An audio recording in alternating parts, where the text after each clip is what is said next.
अच्छे प्रबुद्ध परिवार से हैं, उपासक हैं, भगवान बुद्ध की दया है भैया। तो भगवान बुद्ध सब चाहते हैं और आप लोग रोज वंदना में करते हैं कि जो हैं अटके भूले भटके उनको तारे खुद कर जा। उस मनुष्य की जिंदगी बेकार है जो स्वयं अपने लिए जीता है। अरे अपने लिए तो पशु भी जीते हैं, नहीं जीते हैं, लेकिन मनुष्य की जिंदगी वो अच्छी है जिसने अपने जीवन में 10 लोगों को कम से कम 10 परिवार ठीक किए हो।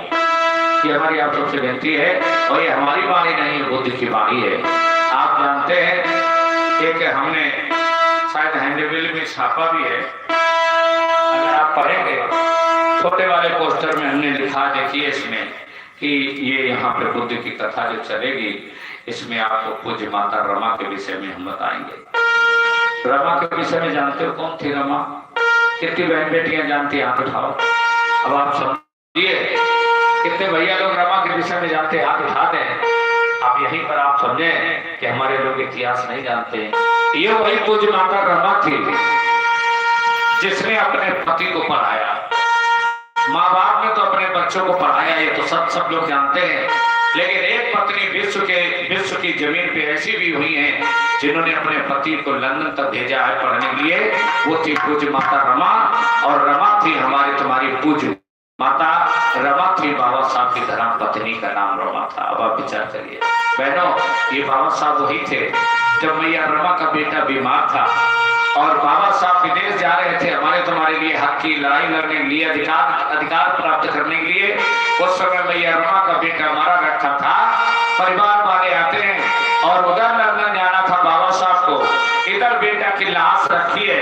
परिवार वाले आए, कहने लगे अम्बेडकर बेटा के लाश में कंधा तो लगा दे। तो बाबा साहब ने कहा था ये मेरे परिवारी जनों, आप नहीं जानते हो एक बेटा की लाश में अगर हम कंधा लगाएंगे तो लंदन में लोग बैठे हैं, हम पहुंच नहीं पाएंगे।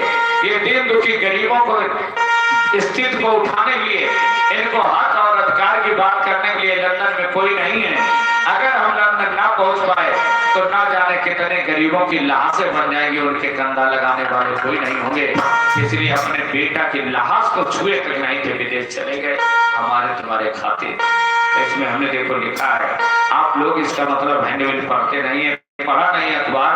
अगर यहाँ पर्चे जो छपे पढ़े होते ना तो आप लोग हमें बड़ा फोन करते और कहते गुरुजी आपने बड़ा काम किया, उसकी टाइमिंग तो पढ़ो, उसमें क्या क्या लिखा है हमने। कितने लोगों ने बड़ा बड़ा पर्चा पढ़ा? बताओ जिन्होंने ध्यान से पढ़ा है। सिर्फ 3 लोगों ने पढ़ा है, बताइए। उसमें हमने लिखा है अच्छी तरीके से कि आप अगर बीमार रहते हैं तो बीमारी से बच सकते हैं, लेकिन किसको जरूरत है? सीधे चले गए डॉक्टर साहब के पास। अंग्रेजी दवाइयां सिर्फ बीमारी को दबाती हैं, ठीक नहीं करती। इसलिए अच्छे रहने के लिए मैं आप सबसे निवेदन करते हैं कि 10 दिन का कार्यक्रम आप सफल करें किसी तरीके से। अपने रिश्तेदार को, कितने लोग ऐसे हैं जिन्होंने अपने रिश्तेदारी में फोन किया? हाथ उठाओ कि कथा सुन जाए हुआ है कोई इसमें? 2 बिटिया ने, हमारे 3 बिटिया ने हाथ उठाया है और 6 लोगों ने रिश्तेदारों ने बुलाया। क्यों? हाय तो वही सुना, वो रिश्तेदार आ जाए तो रोटी न कमाओ पर है, आटा की बचत करिए तुम्हारे हैं। बोलिए भगवान बुद्ध की, बाबा साहेब जी। सुबह यहाँ पर कितने बजे आओगे? 6 बजे आ जाओ। आपको हम वंदना करना सिखाएंगे और जिनकी आंख में दिक्कत है कल हम नाम लिखेंगे। सुबह आ जाओ, वंदना करते हैं। कितने बजे? 6 बजे। जो बच्चे अपने घर को अच्छा चाहते हैं कि हमारे घर में लोग शराब न पिए तो यहाँ आए सीखें। जो चाहते हैं कि हमारे घर में बीमारी ना हो तो यहाँ आइए। जो चाहते हैं कि हमारे बच्चे पढ़ लिख करके विद्वान बने तो सुबह आओ, यहाँ रोज 10 दिन आओ। जो ये चाहते हैं कि समाज में हमारा सम्मान बढ़े वो लोग यहाँ आ जाए। जिन्हें जरूरत है कि हमारे देश में एकता भाईचारा हो, ये लोग यहाँ आ जाए और सुबह 6 बजे आकर के भगवान बुद्ध की वंदना को सफल करें। देखिए आपके पास पैसा है तो आइएगा, नहीं है तब भी आइएगा।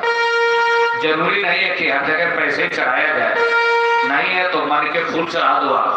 आपके घर में फूल है तो फूल लेके आओ, फूल है नहीं है तो मनो श्रेष्ठ मनो गवा, मन के फूल ले आओ। भगवान बुद्ध फूलों के भूखे नहीं है, तुम्हारे भूखे हैं।